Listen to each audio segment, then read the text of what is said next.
Angela Diffley. And Angela, just tell us then, if we zoom out beyond what Deepti was talking about, beyond the courtroom and those immediately impacted by this, how important is this trial for France? It's very significant. On the one level, of course, it's simply about establishing the guilt or not of those in the stands and then delivering punishment. It is also, though, important to have all of this down on historical record. And that is a very powerful fact about this trial. As well as historical record, it's very likely to be used in law training schools afterwards. This is a particularly exceptional trial.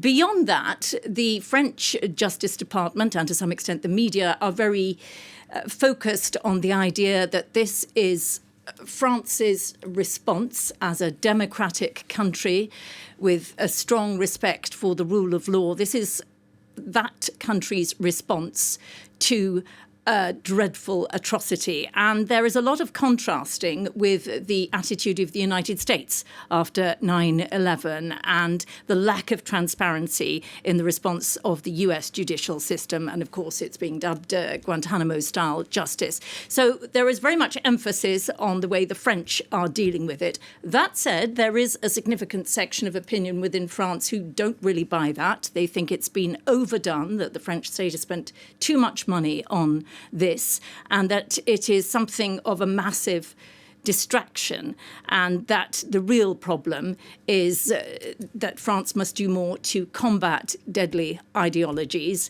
And there's a lot of worry about people's worrying about a perceived spread of Islamism, and that might lead to terrorism. And there's a feeling amongst some that that is not being tackled.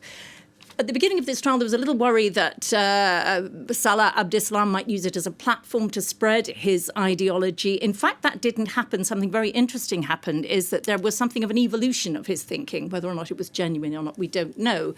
But at the beginning, he said, I am a soldier of Islamic State. At the end, he said he showed some understanding of the level of pain that had been caused and regret, sorrow. He didn't condemn it, and it's for the jury to decide how genuine all of that was. But what some feared didn't happen, much more powerful, were the deeply moving testimonies of some of those people who lived through this or lost loved ones. Indeed, and we have been hearing some of those testimonies on the programme. Angela Diffley, for now, thanks very much.